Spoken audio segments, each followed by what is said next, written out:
Jules Védrine fut d'abord ouvrier aux usines Gnome, moteur, avant de devenir mécanicien du pilote-acteur anglais Robert Loren.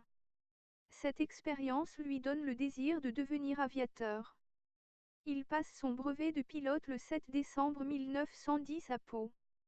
Le 11 mars 1911, il effectue à bord d'un Morane Borel le vol Toulouse-Carcassonne et devient ainsi le premier aviateur de l'Aude.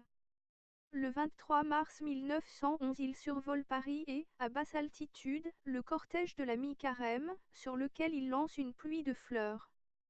Embauché chez Morane, il gagne la course Paris-Madrid, course de 1197 km à vol d'oiseau organisée par le journal Le Petit Parisien, le 26 mai 1911 avec un monoplan Morane Saulnier à moteur rotatif Gnome de 70 chevaux et empoche la coquette somme de 100 000 francs pour cet exploit, soit la moitié de la dotation totale prévue pour cette course. D'origine creusoise, Jules Védrine était marié à une bussiéroise, née Amélie Mélanie Noémie Lejeune, du hameau dit Le Mont, commune de Bussière-Dunoise. Il eut de cette union 4 enfants, Jeanne, Henri, Suzanne et Émile.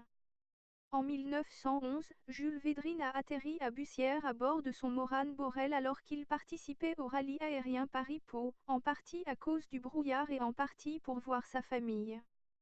Une stèle a été érigée à l'endroit même où Védrine a atterri.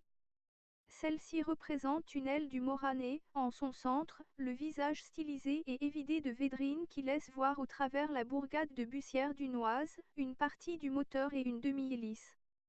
En novembre 1911, Védrine voit son nom apparaître dans les chroniques judiciaires, ce dernier étant condamné par le tribunal correctionnel de Reims à une amende de 16 francs avec sursis pour s'être battu avec l'aviateur allemand William, qui souhaitait faire un duel avec le Français et qui n'a pas supporté que Védrine refuse, venant même jusqu'à lui armer d'un revolver. Le 13 janvier 1912, à Pau, il bat le record de vitesse pure en avion, sur un Perdussin, de type monoplan à moteur Gnome de 100 chevaux et bougie Oléo, il atteint la vitesse de 145,177 km/h. Le 22 février 1912, il joue une nouvelle fois de l'accélérateur, parvenant ainsi à couvrir 159,303 km en 1 heure avec un monoplan d'Éperdussin à moteur Gnome de 140 chevaux. Le 29 avril 1912, il s'écrase rue de l'Isère, au niveau de la voie ferrée à Épinay-sur-Seine au cours d'un trajet Douai-Madrid qu'il comptait réaliser pour tenter de s'emparer de la Coupe Pommery. Il est grièvement blessé lors du crash de son monoplan d'Éperdussin, suite à la panne de son moteur de 100 chevaux, mais tiendra plus tard son propre rôle dans un film réalisé au studio Éclair, le roman de Védrine.